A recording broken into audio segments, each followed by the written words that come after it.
ऐसे ही का नाम ये कंबोधिलाल है, कैसा ही रंगो रूप है, पैसा ही माल है।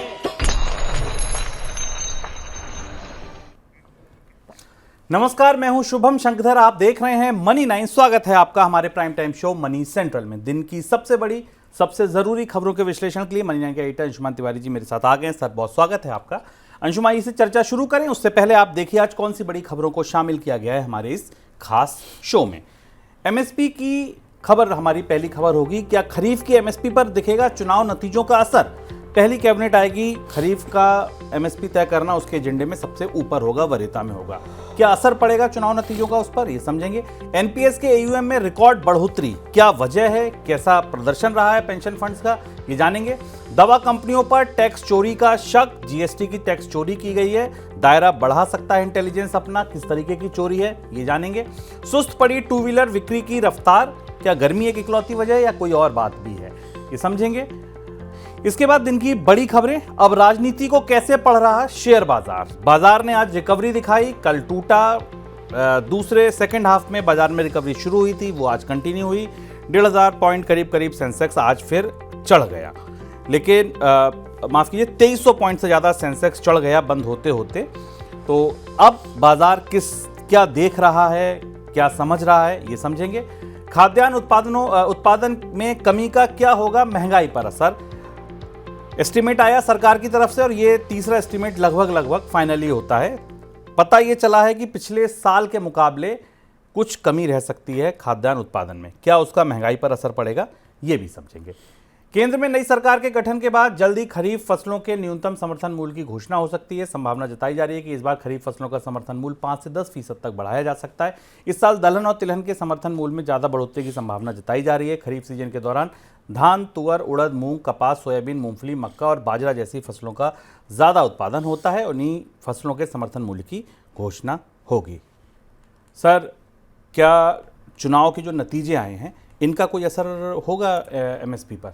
चुनाव के नतीजे और चुनाव के नतीजों की छाया में बढ़ती हुई खाद्य महंगाई, इन दोनों चीज़ों को देखते हुए खरीफ का एमएसपी खासा संवेदनशील हो गया है। खरीफ के एमएसपी में थोड़ी देरी भी हुई है क्योंकि मानसून की आमद हो गई है और खरीफ की बुआई का सीजन करीब है, पर चुनाव के कारण इसमें देरी हुई है। तो पहली कैबिनेट बैठक में खरीफ के एमएसपी को, समर्थन मूल्य को घोषित करना होगा।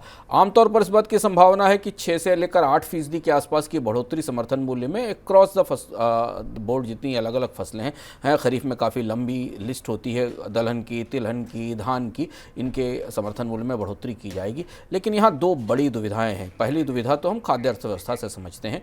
खाद्य अर्थव्यवस्था में गेहूं का उत्पादन कम रहा है, सरकार के भंडार में भी गेहूं की कमी है और बाजार में खाद्य महंगाई रिकॉर्ड स्तर पर बनी हुई है, जिसके बारे में हम आपको अलग अलग कार्यक्रमों में बताते भी रहे हैं।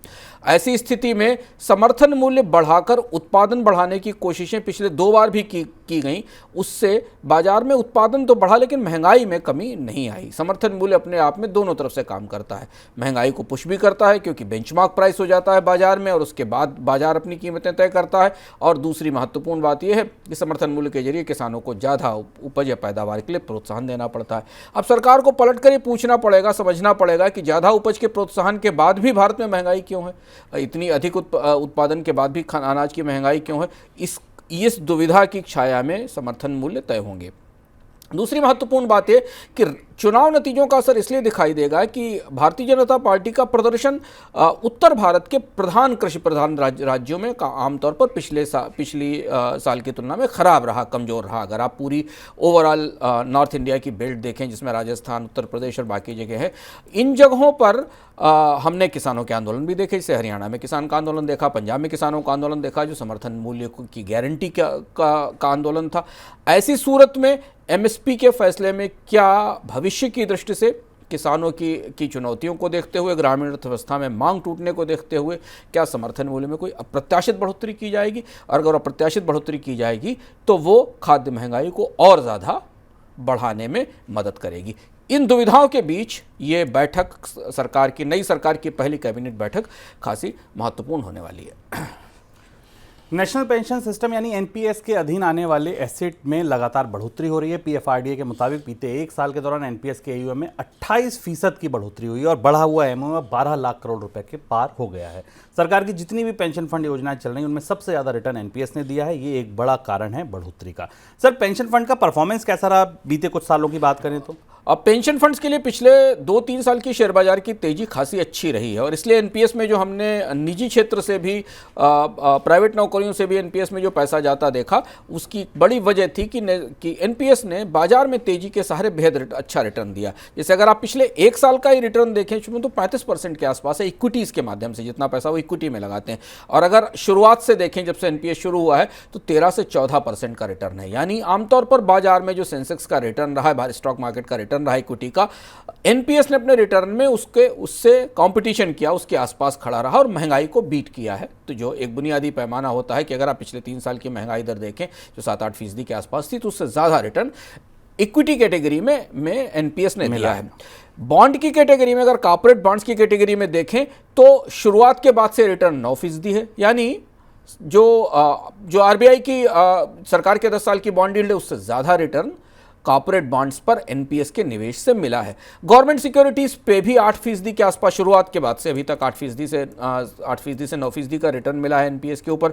जो गवर्नमेंट जो 10 साल के बॉन्ड पे इंटरेस्ट रेट है उससे ज़्यादा दिखाई दे रहा है और यही वजह है कि बाजार में तेजी बॉन्ड ब्याज दरों में ऊंचे होने के कारण बॉन्ड्स पर मिलने वाले बेहतर रिटर्न के चलते एनपीएस अपने आप में फिलहाल अपनी शुरुआत में खासी अच्छी स्कीम बनी है रिटर्न की दृष्टि से और लोगों ने इसमें बेहतर रिटर्न अपनाए हैं। कल की एक साल के रिटर्न अगर आप माने तो केवल कॉर्पोरेट बॉन्ड्स और गवर्नमेंट सिक्योरिटीज़ को छोड़ दें तो सारे इंस्ट्रूमेंट्स में एनपीएस के रिटर्न दहाई के अंकों में डबल डिजिट में दिखाई देते हैं।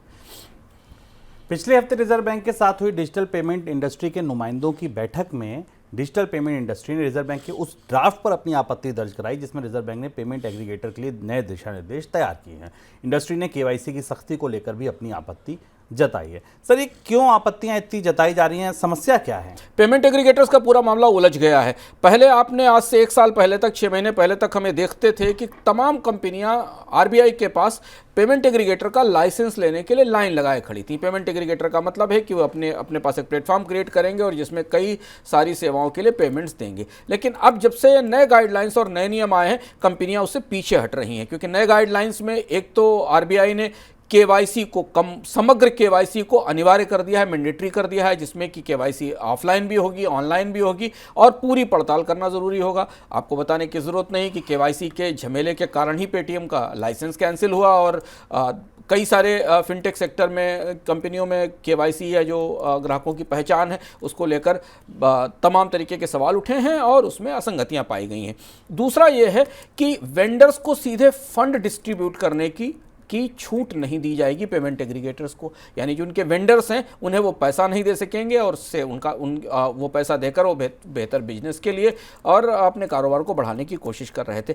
ऐसी स्थिति में इंडस्ट्री ने अब इस बात में इच्छा जताई है कि वो पेमेंट एग्रीगेटर का लाइसेंस नहीं लेगी बल्कि ऑनलाइन पेमेंट ट्रांसफ़र के सिस्टम में काम करती रहेगी। जोमेटो ने पिछले महीने जैसी चर्चा थी कि उसने पेमेंट एग्रीगेटर बनने की जो अपनी तैयारियां थी उन्हें छोड़ दिया है और अब वो केवल ऑनलाइन पीए लाइसेंस पर, जो ऑनलाइन पीए पेमेंट एग्रीगेटर का लाइसेंस है जिसमें किसी का भी पेमेंट ट्रांसफ़र करवा पाएगी, वहाँ तक सीमित रहेगी। यानी जो सख्त नियम आ रहे हैं केवाईसी को, उसे लेकर पेमेंट इंडस्ट्री में या पेमेंट सर्विसेज इंडस्ट्री में खासी बेचैनी और आशंका है।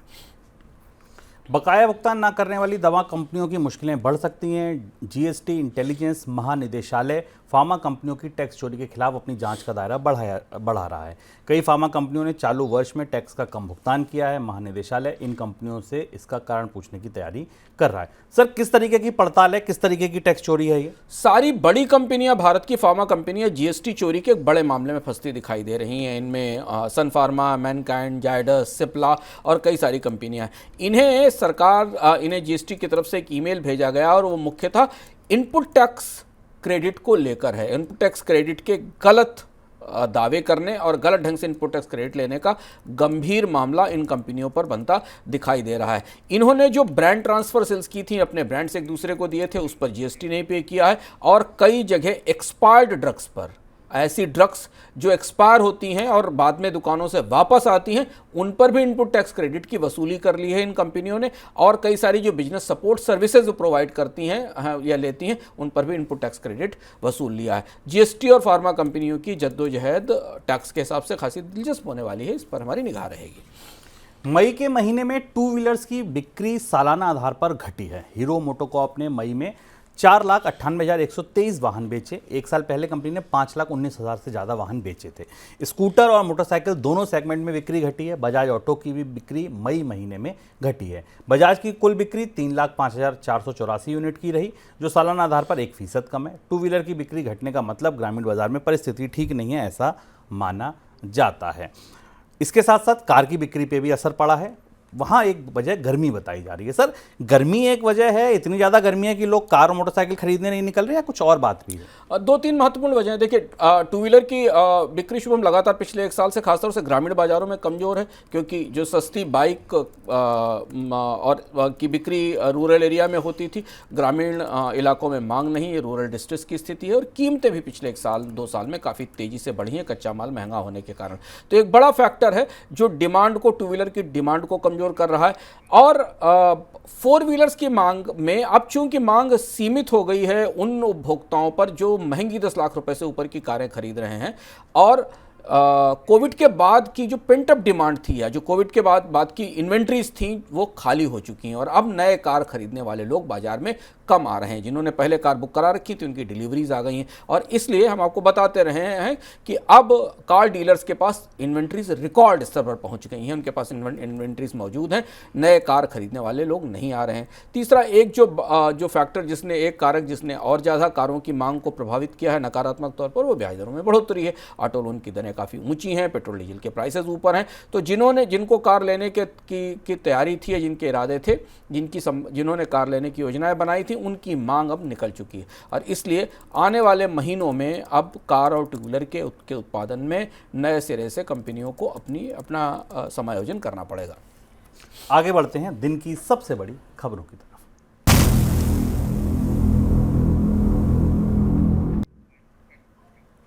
भारतीय शेयर बाजार में मंगलवार को भारी गिरावट के बाद बुधवार को रिकवरी देखने को मिली। सेंसेक्स और निफ्टी 2% से ज़्यादा रिकवर हुए। इस बीच मंगलवार तक शेयर बाजार में विदेशी निवेशकों की बिकवाली का सिलसिला बना रहा। मंगलवार को ही विदेशी निवेशकों ने 12,000 करोड़ रुपए से ज़्यादा की बिकवाली की। विदेशी निवेशकों की बिकवाली की वजह से मंगलवार को भारतीय करेंसी रुपए पर भी दबाव देखने को मिला। साथ में बॉन्ड यील्ड में भी गिरावट आई। बॉन्ड यील्ड फिर से 7% के ऊपर पहुँच गई है। रुपया, बॉन्ड यील्ड, बाजार, 3 चीज़ें हो गई, तीनों पे बात करते हैं। और विदेशी निवेशकों की वजह से हुई तो उन पर भी बात करते हैं। सर, 4 सवाल। पहला सवाल, अब बाजार राजनीति को कैसे देख रहा है, क्या समझ रहा है? अब शेयर बाजार की निगाहें किसी कंपनी के नतीजे पर नहीं, बल्कि दिल्ली में चल रही बैठकों के ऊपर है। और दिल्ली में 2 बड़ी बैठकें इंडिया गठबंधन की और एनडीए की बैठकें हो रही हैं। बाजार ने आज सुबह एक तेज गिरावट देखी, एक झटके में तेज गिरावट देखी, जब उसे यह आशंका बनती दिखाई दी कि एनडीए की सरकार या नरेंद्र मोदी के नेतृत्व में एनडीए की सरकार बनने की संभावनाएं थोड़ी धूमिल सी पड़ती दिखाई दे रही। लेकिन इसके बाद बाजार में रिकवरी आई। अब यहां से भारतीय शेयर बाजारों को, जो उन्होंने पिछले 10 साल में नहीं देखा निवेशकों ने, उसके लिए तैयार हो जाना चाहिए। भारत की राजनीति कोलिएशन युग में गठबंधन सरकारों के दौर में वापस लौट आई है, जो हमने 2014 से पहले तक देखा था। सबसे लंबा समय भारत के इतिहास में कोलिएशन सरकारें रहीं। और संयोग की बात है कि भारत के इतिहास में इन्हीं गठबंधन सरकारों ने सबसे बड़े आर्थिक सुधार भी किए हैं। भारत के जितने आर्थिक सुधार आए वो सब इन गठबंधन सरकारों से ही निकल कर आए। तो अब भारतीय बाजार रोज इन बैठकों के घटनाक्रम को देखेगा और करीब से समझेगा। अगर आप निवेशक हैं तो वॉलेटिलिटी के लिए, उतार चढ़ाव के लिए अपनी पीठ और अपनी तैयारियों को मजबूत कर लीजिए, क्योंकि बाजार में अब आने वाले समय में कम से कम अगले 1-1.5 महीने तक तेज उतार चढ़ाव रहेगा राजनीतिक गतिविधियों के तौर पर।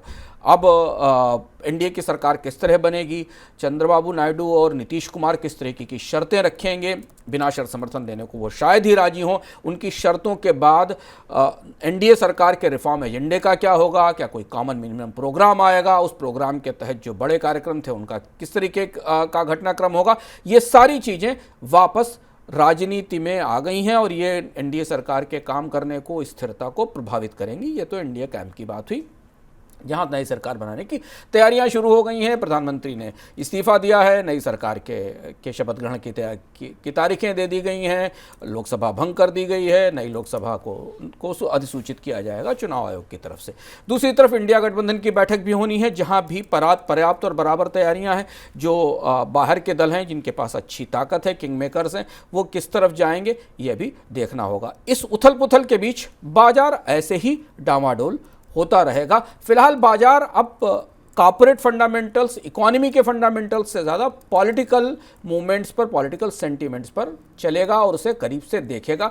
इस बात की संभावना है कि ये राजनीतिक धूल को, इस राजनीतिक उठापटक को, फिलहाल तात्कालिक उठापटक को सेटल होने में जब तक सरकार का बहुमत साबित नहीं हो जाता सदन में, तब तक इतना समय लगेगा। लेकिन बाजार में अगर आप लॉन्ग टर्म निवेशक हैं, मीडियम टर्म निवेशक हैं, तो ध्यान रखिए कि कोलिएशन सरकार है।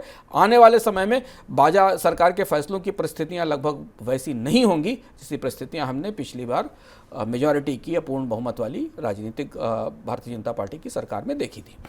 सर, विदेशी संस्थानगत निवेशक सबसे इंपॉर्टेंट रोल प्ले कर रहे हैं। 12,000 करोड़ की बिक्री कल भी की है, मल्टी ईयर लो पर उनकी होल्डिंग्स आ गई है, अभी भी बिक्री कर रहे हैं। ब्याज दरें ऊंची हैं, कर्ज महंगा मिल रहा है, तो एक स्वाभाविक रीज़न वो भी था, दूसरा रीज़न जो भी था राजनीति था। आपको क्या लग रहा है आगे उनका रुख कैसा रहने वाला है? अब विदेशी संस्थागत निवेशकों ने शायद भारतीय राजनीति को और अर्थव्यवस्था के रिश्ते को ज़्यादा तर्कसंगत ढंग से, या आप ये कहें कि ज़्यादा बेबाकी के साथ, बगैर भावनात्मक हुए समझा, जबकि भारतीय निवेशकों ने इमोशनल ढंग से अति उत्साह में, ओवर ऑप्टिमिज्म में, ऑप्टिमिज्म बायस में निवेश किया, जिसका असर हमने कल बाजार में क्रेडिट में एग्जिट पोल के नतीजों के उल्टे पड़ने के तौर पर देखा, और अब बाजार में बेचैनी और घबराहट बनी हुई है। विदेशी निवेशकों ने दो महत्वपूर्ण चीज़ें देखी। विदेशी निवेशकों ने भारतीय अर्थव्यवस्था के ग्राउंड फंडामेंटल्स देखे, जिन पर हम आपसे लगातार बात कर रहे हैं। डिमांड की स्थिति देखी, रूरल डिस्ट्रेस की स्थिति देखी, भारतीय अर्थव्यवस्था में कर्ज की स्थिति देखी, हाउस होल्ड डेट की स्थितियां देखी। ये वो सारे फैक्टर थे जिनकी रोशनी में चुनाव नतीजे वैसे आने की गुंजाइश नहीं थी जैसे एग्जिट पोल ने प्रिडिक्ट किए थे, और शायद विदेशी निवेशकों ने इस हिसाब से अपने आप को रिजर्व रखा, बाजार में उस तरीके के बड़े दांव नहीं लगाए जितने भारतीय निवेशकों ने लगाए थे। और इसलिए विदेशी निवेशक यहां से आने के बाद एक चीज को करीब से देखेंगे कि ये जो गठजोड़ की सरकार है, कोलिशन की गवर्नमेंट है, ये आर्थिक सुधारों को किस तरह से लागू करती है। दूसरी महत्वपूर्ण निगाह उनकी इस पर रहेगी कि भारतीय अर्थव्यवस्था की जो बुनियादी चुनौतियां हैं, जो बराबर बढ़ी हुई हैं और बनी हुई हैं, उनसे नई सरकार को निपटने के लिए कितना समय और कितना स्पेस मिलेगा। क्योंकि एक तरफ भारत की रिकॉर्ड विकास दर है, पर दूसरी तरफ डिमांड का टूटना, बाजार में मांग की कमी होना, ये सारे फैक्टर्स हैं। नई सरकार अगर बाजार में डिमांड नहीं निकली तो उसे डेफिसिट फिनेंसिंग करनी पड़ेगी, उसे ज़्यादा पैसा बजट से डालना पड़ेगा, और उस स्थिति में सरकारों के जो वित्तीय हिसाब किताब हैं वो कैसे बनेंगे, इस पर उनकी करीब से निगाह रहेगी। तो आप ये कहें शुभम कि एनडीए की सरकार बनने के साथ, नरेंद्र मोदी के प्रधानमंत्री पद के शपथ ले लेने के बाद एफआईज बुलिश हो जाएंगे, इस बात की संभावना ना के बराबर है। एफआईज कोई बड़ा बुलिश इन्वेस्टमेंट करके करेंगे ऐसा नहीं, उनकी टैक्टिकल वैल्यू बाइंग होगी, वो आएंगे, निकलेंगे, बेचेंगे।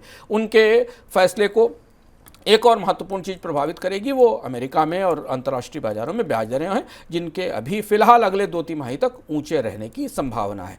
बाकी बाजार भारत के अपने निवेशक, डीआईआईज और ट्रेडर्स के हवाले रहेगा। चूंकि भारत के म्यूचुअल फंड निवेशकों का निवेश अभी बना हुआ है और बाजार में उनका निवेश फ्लो करता रहेगा, तो शेयर बाजार के रुख को भारतीय निवेशकों का रुख खासा प्रभावित करेगा। उनके नज़रिए पर बाजार आगे मूव करेगा। पॉलिसी दरों पर फैसला लेने के लिए रिजर्व बैंक की मॉनेटरी पॉलिसी कमेटी की 3 दिन चलने वाली बैठक आज से शुरू हो गई है। बैठक के दौरान एमपीसी के सदस्य पॉलिसी दरों पर अपना पक्ष रखेंगे। उसके बाद शुक्रवार को आरबीआई गवर्नर की तरफ से दरों पर फैसला सुनाया जाएगा। हाल के दिनों में खाद्य महंगाई की बढ़ती हुई चुनौती को मद्देनजर ऐसा लगता है कि ब्याज दरों में किसी तरीके का बड़ा बदलाव नहीं होगा। सर, रुपया जो गिरा है, क्या रुपए की गिरावट आरबीआई संभालेगा कुछ?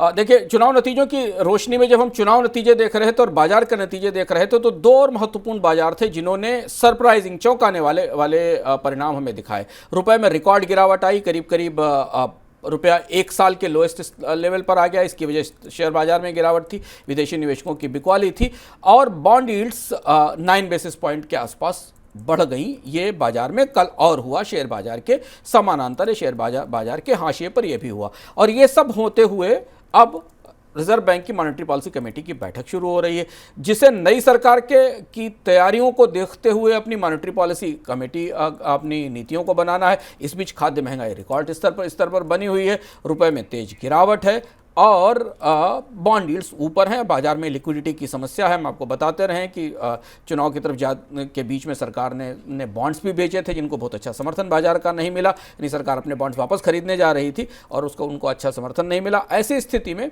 रिजर्व बैंक की अब चुनौतियां कई तरीके की हैं। महंगाई का मोर्चा जटिल है, खाद्य महंगाई के मोर्चे पर असफलता है, पर अभी कोई सफलता नहीं मिली है। ब्याज दरों में कोई बड़ी कमी की संभावना नहीं है, लेकिन अगर विदेशी निवेशकों की बिकवाली रह रहकर आती रही तो रुपए को संभालने के लिए आरबीआई को बाजार में दखल करना पड़ेगा, क्योंकि एक फैक्टर जो भारतीय अर्थव्यवस्था के लिए थोड़ा सकारात्मक होता दिख रहा है वो कच्चे तेल की कीमतें हैं। कच्चे तेल की कीमतें $80 से नीचे आ गई हैं, पर यहाँ जो सबसे बड़ा खलनायक है वो कमजोर रुपया है। यानी जितना कच्चा तेल सस्ता हो रहा है वो सारा फायदा रुपए की कमजोरी खत्म कर रही है। सर, कच्चे तेल की फिसलन, कच्चे तेल में सब कुछ हो गया, तनाव हो गया अंतर्राष्ट्रीय स्तर पर, चाइना से भी बेहतर नंबर थोड़े थोड़े आने लगे, जो कटौती थी ओपेक प्लस की उसकी भी मियाद बढ़ा दी गई, सब कुछ हो गया, लेकिन कच्चा तेल $77 पर है। ये फिसलन कितनी राहत की बात है आरबीआई के लिए जब महंगाई के मोर्चे पर चीजें सुलग रही हैं। रिजर्व बैंक के लिए इतनी ही राहत है कि अगर रुपए की गिरावट थामी जा सके, जो नहीं थामी जा सकती क्योंकि रुपए में तेज गिरावट का रुख लगातार बना हुआ है, तो शायद रिजर्व बैंक इस रूपी को मैनेज कर सकता है। कच्चे तेल में गिरावट काफ़ी दिलचस्प है और जैसा हमने विस्तार से अपने इकोनॉमिका में आपको बता भी चुके हैं कि अमेरिका की तरफ से अंतर्राष्ट्रीय बाजार में जिस तरीके के कच्चे तेल की आपूर्ति हो रही है उसका बड़ा असर दुनिया में कच्चे तेल की कीमतों पर पड़ा है। ओपेक देशों ने, जैसे शुभम ने बताया, बिल्कुल सही बताया, ओपेक देशों ने सारी पेशबंदी कर ली, उत्पादन में कटौती को जारी रखा, अपने सदस्य देशों को और सख्ती से कटौती करने के लिए कहा, लेकिन इसके बाद भी बाजार में आपूर्ति कम होने के बाद भी कच्चे तेल की कीमतें कम हो रही, पर आपूर्ति ओपेक की कम है। अमेरिका के तेल की आपूर्ति कम नहीं है, रूस से आने वाला जो अवैध तेल है उसकी भी आपूर्ति कम नहीं है। इसलिए बाजार में डिमांड और सप्लाई का जो अंतर है वो बना हुआ है और इसलिए कच्चे तेल की कीमतें $80 से नीचे घूम रही हैं। ऐसी स्थिति में भारत में अगर रुपए की कमजोरी को थाम लिया जाए तो शायद थोड़ी राहत मिल सकती है, लेकिन अब चुनाव खत्म हो गया है, सरकार के लिए अब इतना ज़्यादा चिंता की बात नहीं होगी। तेल की कीमतें और कच्चे तेल की कीमतों में कमी के कारण तेल कंपनियों को थोड़ी राहत मिलेगी, उनके स्टॉक्स में अब थोड़ी सक्रियता में दिखाई देगी। फसल वर्ष 2023-24 के दौरान देश में खाद्यान्न उत्पादन में हल्की कमी आई है। उत्पादन में ये कमी मक्का और चने की उपज घटने की वजह से आई है। कुल खाद्यान्न उत्पादन 32 करोड़ टन से ज़्यादा रहा है, 32.88 करोड़ टन रहा है, जबकि फसल वर्ष 22-23 में ये 32.96 करोड़ टन हुआ था। हालांकि कुल खाद्यान्न उत्पादन में कमी के बावजूद 23-24 के दौरान देश में गेहूं और चावल, जो सबसे प्रमुख दो फसलें हैं, उनकी रिकॉर्ड उपज हुई है।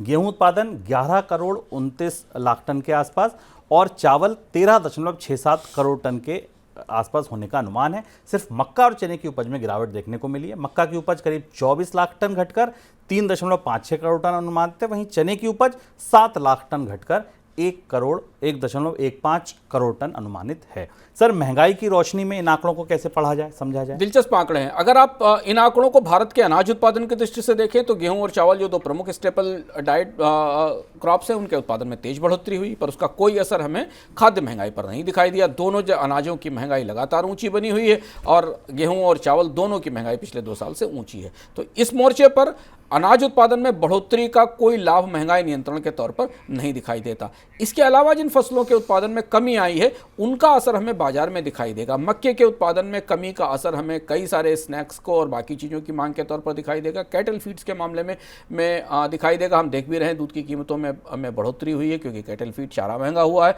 और चने के उत्पादन में गिरावट के कारण आयात पर निर्भरता बढ़ेगी। तो इन आंकड़ों की रोशनी में हम दो तीन महत्वपूर्ण निष्कर्ष निकाल सकते हैं। इन आंकड़ों की रोशनी में खाद्य महंगाई में खासतौर से अनाज की महंगाई पर कोई बड़ा फर्क पड़ने की संभावना नहीं है। बाजार में आने वाले महीनों में खरीफ की फसल आने के बाद कुछ थोड़ी सी तस्वीर बेहतर होगी। दूसरी चीज़ है कि भारत सरकार को अपना दालों का आयात लगातार निरंतर जारी रखना पड़ेगा, उसे खुला रखना पड़ेगा, क्योंकि खरीफ की फसल के बाद भी दालों की आपूर्ति पर्याप्त नहीं हो पाएगी। और तीसरी और सबसे महत्वपूर्ण बात यह कि इस अनाज उत्पादन की रोशनी में खरीफ का एमएसपी कैसे आएगा और उसमें क्या जो 2 फसलें जिनके उत्पादन में कमी दिख रही है, मक्का और चना, इन्हें लेकर सरकार कोई विशेष उपाय करेगी, ये देखना होगा। आगे बढ़ते हैं झटपट खबरों की तरफ।